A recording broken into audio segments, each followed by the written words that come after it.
Hello, welcome everyone to the Unsecurity Podcast. I'm your host today, Brian Nye, and Oscar is not able to join, so instead I kept the sweet Southern drawl and have coworker here, Pinky. How's it going, Pink? Hey man, going good. Yeah, just trading one hillbilly for another, I guess. Right? I mean, got to keep the tradition going. Yeah. I mean, Yeah. you got to have that in there, and the wood background too. I mean, they're pretty Yeah. similar. So, I mean, Eh, beard's a little less STP, red, but shorter hair. yeah, shorter hair. Yeah, my DEF CON mohawks kind of start to get a little shaggy. So, So, how's everything going? And I know you mentioned DEF CON. I know you guys competed there. good man. Yeah. We just did the DEF CON. Got my summer camp shirt on actually today. Got that Nice. in the mail from the guys because I didn't go. You know that, and so yeah, did some CTFing from the blue team side. Mr. Brad here helped us out as well quite a bit. He is the email master apparently, so that's good to find out. At least he's good at something, right? Yeah. Well, But it's like my shirt says, right? That's what yeah, I do. exactly. Yeah, Well, beard and I know yeah, things. perfect, perfect, exactly. But yeah, we kind of our best competition yet, I believe. So we got second place in the Blue Team Village CTF, and it was a lot of fun. It was a good CTF. There, had some complaints here and there, but there's always some problems with CTFs. Yeah. I mean, it's people like us putting them on. So I mean, you got to expect it. So You yeah, know, man, good. I thought it was a more realistic, real world Yeah, than some of the previous ones. Some of the previous ones were really more, I don't know what the right word is, maybe threat hunting sock type versus a true incident response. yeah. If you're really into like for sock teams, the ones we've done in the past were great, right? If you Mm. were like the open sock one that we used to do, they didn't have this year. They're a lot of fun, but yeah, they're not. We would spend the first day pretty much doing stuff that we never do. This one we kind of got right into like the kind of things we do because we're not a SOC. We don't respond to alerts. We respond to incidents, and so this was more, hey, a thing happened. Go figure out what went on and what happened. It Right. was pretty good. I liked it. So I thought they did a good job with it. Yeah. Yeah. I mean, when your biggest complaint is you're not sure what the format of the flag, like, you know, Yeah, dynamic testing, no. Dynamic, yes. Oh, come on, guys. But yeah, that yeah. reality is it's a pretty minor complaint. Oh yeah. I mean, flag format is. I mean, it's different every CTF you do too. So it's Yep. kind of you kind of get used to just not really knowing what you're doing. But usually you can kind of get in a rhythm. This one was a little bit different with that, where the answers were just sort of. You could tell multiple people probably put those answers in, and Yes. they weren't as standardized as they could be. But I mean, yeah, you just got to figure that. At least they don't penalize you for wrong answers. Thank Yeah. goodness, because I mean, our solve rate was like Oh, 7.25% or something like that. It yeah. was The first place terrible. team was like 7.5%. Yeah, they were slightly better than us. And it's a good point too. The first place team, we did tie for score. We just missed out on time by a couple of hours, I think it was. Which I think is it was 57 minutes. That's was what it I heard. okay? Yeah. So just Yeah, over just an hour. which consider it over the course of 3 days is not bad. We were right on pace there. So Yeah. That's awesome. Yeah. Yeah. Bummer you didn't get to go. I didn't go either. We had a yeah, couple other guys stay back, which turned out to be good because Corey covered the team. yeah. Corey is the real MVP of DEF CON Right. because we had a few cases come in and he was handling those and let the rest of us kind of focus on what we were doing and have some fun. So It's definitely big love for Corey there. yeah, the team got some sweet hardware out of it. Not gonna Yeah, lie. those things are really cool. I kind of hate that we missed out on that, but it Little is what little it bit jealous. is. Not gonna lie. Yeah, I agree. Yeah, those really cool looking coins and like a badge, like a really, and also kind of a coin badge. It was really neat. It's the size of their hand. I mean, it It was was huge. pretty Yeah, significant. Yeah. So, yeah, but yeah, shout out to Blue Team Village for putting that on. They again did a really good job with it. Uh, I thought it was really very realistic. yeah, Um, and you know, other than having some pranksters locking out accounts that really they couldn't control, it went very smoothly. More, I'm surprised there wasn't more of that. Actually, I mean, yeah. Well, I mean, you would think if you're competing in this, you got a good purpose. Like you want to try. You Yeah, wouldn't necessarily want to be like a jerk about it. yeah, and no, this isn't any kind of negative thing toward like red team CTFs and red team participants, but it is a slightly different mindset when it's a blue Mhm. team people. We're very used to like we've got this environment. We go in, we leave as few footprints as possible, and just find the things we want to find. So it's not the It's same not burn the mindset world as down. right, right. Which a couple years ago was a huge problem for our red team because it was they were in a CTF and sort of the final assignment was burn the environment down, and all of our guys were like, "That's just not what we do. We No, don't no, we don't burn things down." right? So Yeah. yeah, So mentioning the red team, I know they got. I don't know where they finished. It was top 10. Um, yeah, had a bunch of top tens, I think. So yeah, I know Oscar and Eric were in Capture the Packet. They got a top I 10.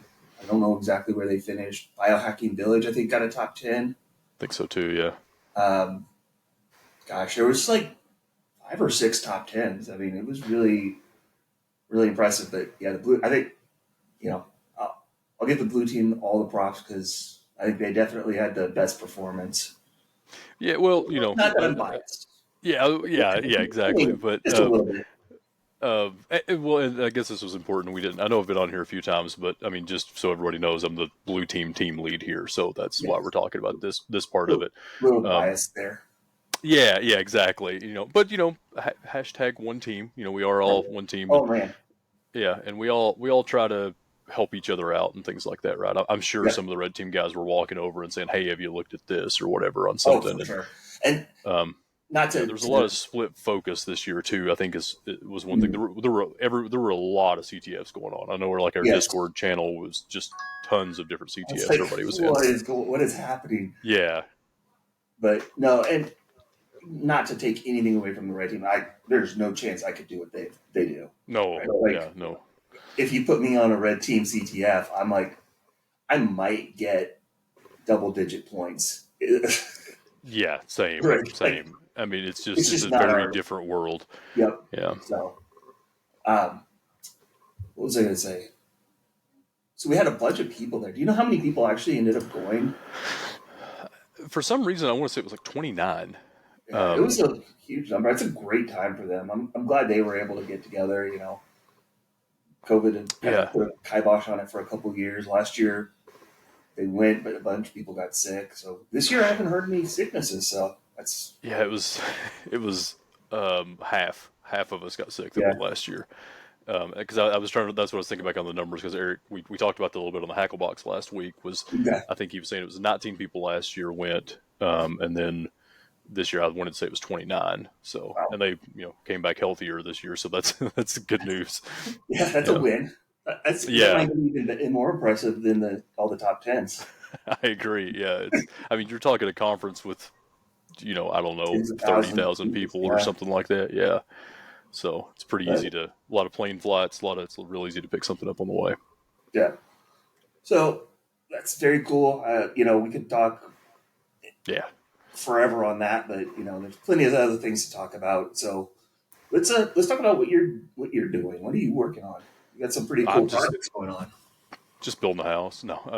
But, Well, yeah, beyond that that, too. Yeah. Yeah. So I know that people who listen to Unsecurity are familiar with FR Secure's mission, right? Of fixing broken industry and things like that. And sort of in service of that, um, blue team training sucks. It's just, and that's I can kind of make a blanket statement there. I mean, some I will admit there's some like the sand stuff is really good. mm, Um, there are some really good ones out there. In particular, I mean, really the only one that's coming to mind that's awesome is Sands. But even the Sands courses they're great for teaching sort of theory and some methods. Here's how you would analyze a master file table, that kind of thing, right? But mhm. they don't always cover, well, how do you get that master file table? What does that mean, what you find in there? And then just how do you use that in your investigation? And so, just kind of as we've fired up this blue team program here at FR Secure and try to bring folks along and teach people things and stuff like that, it's become a little more evident that the training just doesn't fit our model, doesn't fit how we investigate, that kind of thing. And we can teach a lot of that, right? If you've got some pretty basic understanding of networks and domains and things like that, we can get you there. But it would be nice to have a way to just say, here's some training, go, so we're not having to train you on a live incident or that kind of anything like that. So we decided to just build our own, and so we're calling it the hunting ground, right? So we're hunting ground. I'll add the G, since they're not everyone here is. I don't know. I think it needs to stay as the hunting ground, just the apostrophe at the end. Yep. Yeah, and part of that is the team ambush thing, right? So it's got the you got the tigers and such there, and kind of where we were going with that. And so what we've done is we've spun up a sort of a real world environment, right? It simulates a corporate network. There's an Active Directory domain. There are workstations. There's IT dedicated workstations, a firewall, all those kind of things. But pretty small, right? I was doing some numbers on it yesterday. I think we're using like 1.5 TB of actual storage to simulate this, and about 56 megs of RAM. Or gigs of RAM. Not megs. Well, I just went back 25 years into like my megs of RAM days. But yeah, so it's reasonably small per attack. And so the first one we've stood up is a ransomware attack. And what we've done is we've built sort of custom everything, right? So it's a simulated ransomware. I won't confirm or deny that we use ChatGPT to build a ransomware. It's not overly functional, but it gets the point across of what a ransomware would look like, along with some custom beacons using some free tools and things like that are out there. And so you've got a beacon, you've got ransomware, you've got a ransom note, and then a whole bunch of artifacts sort of in there of what the attackers did. So, and these are real things that I attempted while I was building this. So I was just trying to, hey, let me see if I can get some passwords. Hey, let me see if I can do this, or, moving files around in the way that we see attackers do it in real life, that kind of thing, using PsExec and things like that. So we've built that. Yeah. And so the way we've done this, though, is a little unique in that a lot of training you will get in a simulated environment a lot of times, but you'll have a list of questions you need to answer. And that's cool. But for smart people who are people that, that's the type of people we have doing this stuff, you can pretty much read those questions and then just figure out all the things. Like, you don't have to actually investigate. Right. So the thing I've done with this one is I hand the team an investigator VM. It's a VM we use. We've got a bunch of our tools and things like that on it, scripts and stuff. And I say, here you go. There's a ransomware attack. Figure it out. Because that's how most of our calls come in. Yeah. We get a call, hey, we're ransomed. We don't know what happened. And we got to start from scratch and figure it out. So that was the part I wanted to get in there, is let them build that story, let them follow the breadcrumbs, follow the trails for the attacker, and then just sort of kick me out a report of, here's everything I found. And I've not been giving them a whole lot of feedback on, yeah, you found everything, or no, you didn't. I've just kind of been going, yep, those are all valid things. Or they would say something like, this thing is broken, I can't do this. And yep, that's by design, just like in a real environment, things are going to be broken. Nice. So yeah, it's been a lot of fun. I think it's good. We've got good feedback so far on it. Hoping to put another one of the team members in it next week. And for now, it's internal only. We're hoping to maybe in the future get it to a point to where we can share that and let other people learn, because we want everybody to be better. We want them to learn these things. Yeah, it's almost like you think about like the Microsoft training. It's in the theory of it. It's by the book, but we all know that that's not how things work in the real world, right? Yeah, it's good to know that theory behind it, but you get dumped into an environment, just toss that out the window. Yeah, I mean, we do a lot of tabletops, and sometimes we'll get in a situation where you'll have someone who kind of knows all the right things. Like, we need to review log files, but then when you start digging in, what log files? What are you looking for in those log files? What type of indicators are you going to find there? And then what do you do with those once you find them? And that's where I think training kind of falls down. It's just like, you need to review the security log. Okay, well, what am I looking for? Right. Well, login events. What kind of login events? And what does that mean? Failed, right? Yeah. Right. Yeah, are you looking for, event ID 4624? Sure, that's a good one to look for. But then there's a login type that goes along with that. If it's a 3, what does that mean? If it's a 10, what does that mean? And then like, how do you follow that trail from there? And I think That's awesome. a lot of training struggles with that. And that's what I want these folks to do. I So would agree, with that. I like that approach. I had personally haven't been in there, so I'm not biased on this one, other than I think he's a friend, and I know he's worked hard on it. But you know, you're right in that a lot of the CTFs that are out there that are free. You've got the cyber defenders, the try hack me's. They are a CTF where it yep, is the answering the questions, which definitely is challenging. Like, don't get me wrong, they've got yeah, some really hard ones out there. It's different when you know what you're looking for versus absolutely. a real world. It's Friday. This has happened on Monday. Help. Yeah, and I'm playing with the idea of doing some CTF style stuff, but it would be one question at a time. You don't get to, you literally have to answer that question to Mm-hmm. unlock and see the next one. That way we can give people more of an idea of the path you need to follow for these types of things. Um, because there are always certain things you need to establish first, right? I mean, you've got to, what was the initial compromise date? What account was Right. compromised? And then you use those things to pivot off of and figure other things out. So, but I would still kind of like to keep it to where there's two options there. You can either go that route or just hey, here's something, go investigate it. And that way fits different people in different ways. Well, Um, I think that would get that first approach, the one you've got going right now. I think probably get our team members up faster, right? I think You so know, too. not, Yeah.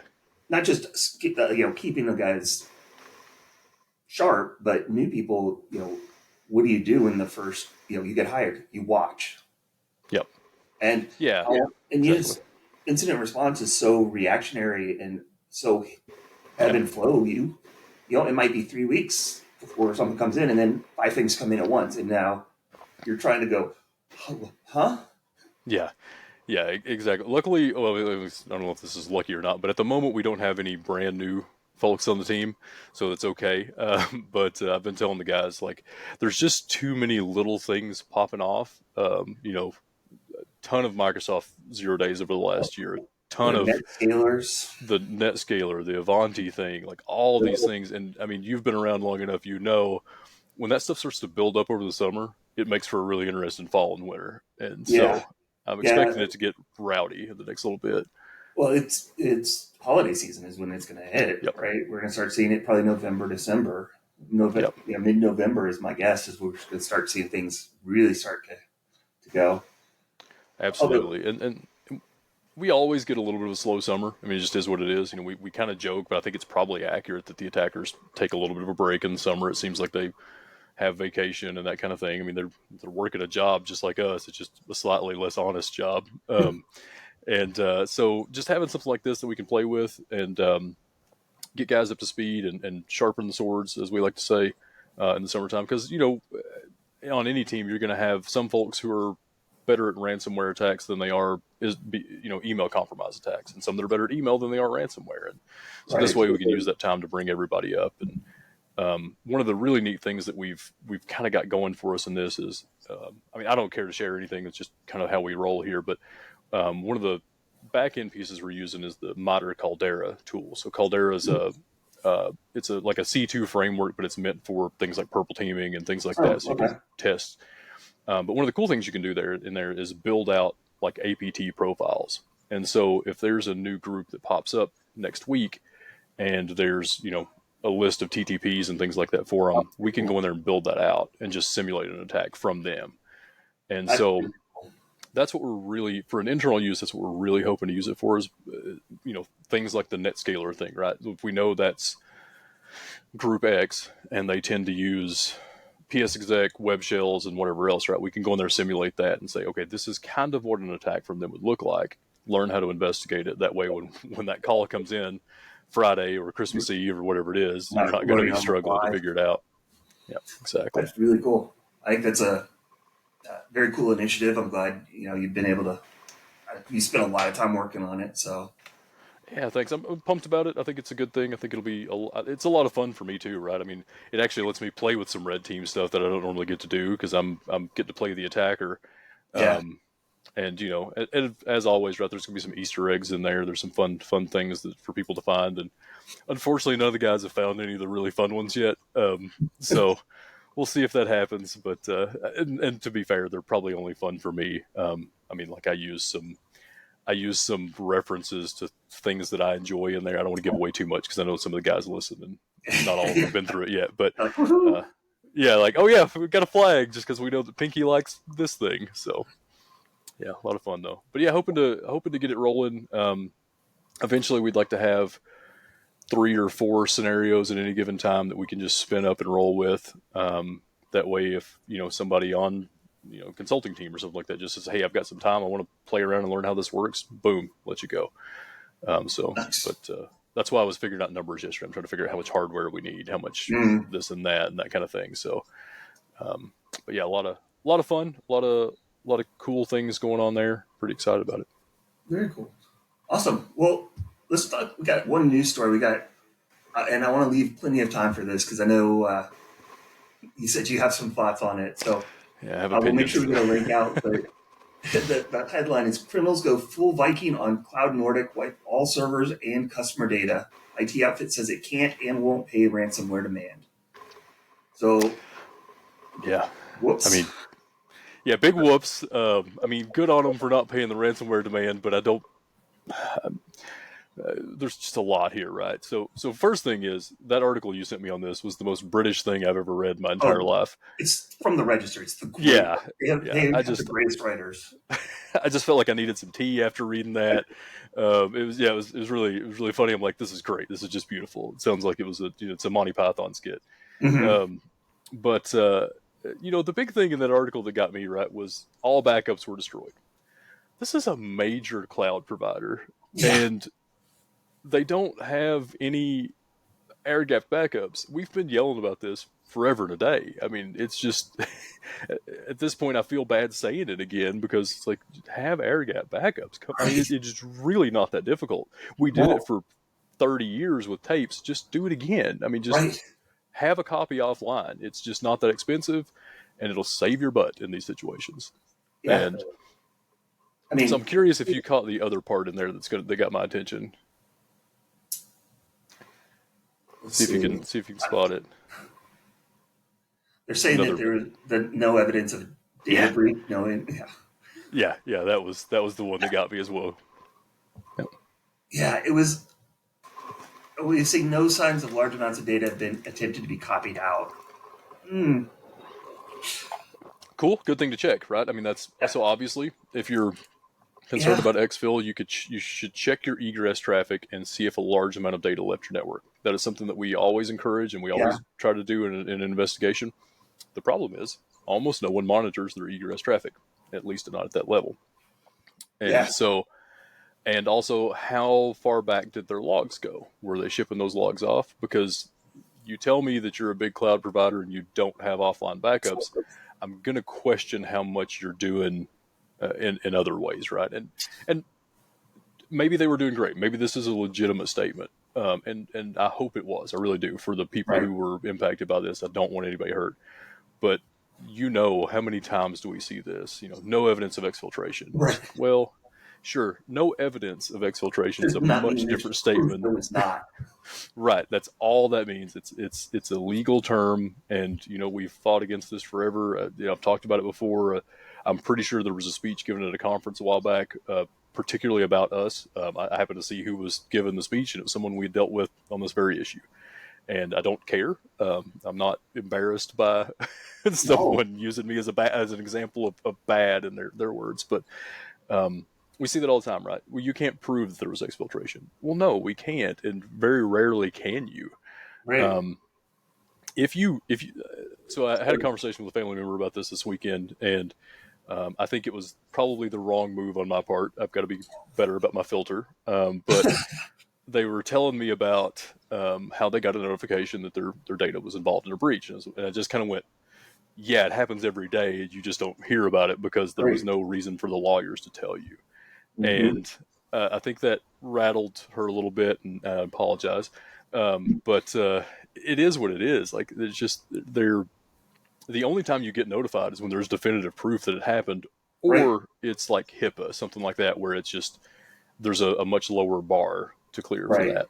But if it's Right. Yeah. just Walmart, or the restaurant down the street where you pop your credit, I mean, there's PCI and things like that, but just some small business or medium-sized business doesn't fall under any regulations, you're not going to know unless it was No. very definitive that it was taken. No. I mean, we've talked about it on the podcast before how underrepresented reported breaches are. It's huge. The only hope that I have for them is this article came out on the 23rd, and they said the intrusion happened on the 18th. So they only Okay. needed 5 days of logs, 6 days. Yeah. So that's not out of the realm of possibility. Correct. Yeah. Yeah. I mean, So most things are going to keep at least a week. I would hope. Yeah. Firewalls are tricky though. I mean, a lot of times we get into a firewall and it'll have 2 weeks worth of, or I'm sorry, not 2 weeks, 2 days worth of data in it, or 2 hours sometimes even, just because they can't Yeah. hold that So much. do they have any sort of send in place log? Yeah. Right. Got to ship those logs somewhere. So, but I agree. I hope that's not the case, but I'm glad you picked that out, because yeah, those were the 2 points in that really, really grind my gears. Those are two issues we've been talking about forever. Yeah. I was stunned with it. Says their official notice was unfortunately has proven impossible to recreate more data, and the majority of our customers have lost all data with us. Yeah. Like, oof. Yeah. I mean, And it looks like primarily it was websites and email. yeah, the website's not as much of a worry about exfiltration. I mean, some, but the emails, I think mean, you just don't know what's on those websites, though. You could have it's true. e-commerce with databases with credit card, and so Really good point. Yeah. there's a lot we don't know. Yeah, the one thing I did notice in that, so if you pay attention to how they word it, it sounds to me like they were encrypted at the like hypervisor level. So they got into their VMware or whatever and encrypted the VMDKs, which has been a popular attack over the last couple of years. That's a thing that they do, and they are correct in their statement of you would see large data transfers if it was being stolen at that level, right? I mean, minimum VM size is for a web hosting company is probably going to be. I mean, I can't even imagine 100 gig covers it, right? So they're going to be big files most of the time. Yeah. And you're going to see that go out. So I think that's a plus there. But I mean, if I'm a Cloud Nordic customer, I'm probably changing everything that touched their servers. And I'm going to consider that data to have been actually stolen. Yeah. The other question is, you mentioned the offline backups, but was that even in the terms of service, or were they expecting the clients to back their own stuff up, right? People say, "Oh, it's in the cloud, I'm good." No, you got to understand, what are the roles and responsibilities of the service provider and for you. Yeah, no, that's a very good point, and that is pretty common in web hosting. Is they just say we are not backing your stuff up. So that's a really good point. I hadn't thought about it like that. So that's a great point there. Maybe they had, air gap backups for their infrastructure, but not Right. for customer data. So, So that's a really good point there. that would be the other interesting thing. Now, again, that's a really great lesson learned for anybody listening is understand, you've got infrastructure as a service, platform as a service, software as a service. Who's responsible for backing up your data? End of the day, it's yours. You better know. Yeah, I mean, we've both been around long enough to remember when the cloud started becoming a thing, and everybody. I mean, how many times did we hear somebody come in? Oh, yeah, we're just going to send it to the cloud. We're going to send it to the cloud. Well, it's somebody else's problem. It's like, no, it is never somebody else's problem. No. And this proves some of it's somebody else's problem, but it's some still of it. Yeah, my stuff. Yeah, the stuff that ends up mattering, right? Like the backups and that kind of thing. I mean, obviously they're going to handle the infrastructure piece for you, and that's a big help. Right. We both worked in infrastructure services. It's a lot of hardware you don't have to deal with, so that's great. But when it comes to security and things like that, I mean, how many times have we worked a case where somebody moved everything to Azure, but they accidentally left on the RDP thing, Right. the RDP permissions that are on by default, and It's like, well, it was in the cloud. We thought it was safe. It's like, yeah, but you still have to do a lot of the security work on that. Yep, absolutely. Awesome. Well, thank you for joining me today. Yeah. We end this with a shout out. So, anybody you have a shout out for? Oh man, yeah, do yours. Come back to me. I forgot that you guys do this. Ah, see. Yeah. No, I'm just gonna give a shout out to hashtag one team, the ambush blue team, red team. Um, just killing it, getting together, camaraderie, and doing us proud. Yeah, I'm actually going to go with the VCSO team here because they've been doing a lot of tabletops lately. We've been kind of handed some of that off to them, helps us have the time to do things like the sword sharpening. So hopefully I can talk, get the hunting ground built, things like that. So happy to have them doing some of those, and hopefully they're having fun with them because those are a lot of fun for the facilitator side of things, right? You get to They inflict all the are. pain. So Yes. yeah, so big shout out to them. All right. Well, thank you, everybody, and we'll be back next week. Thanks for having me.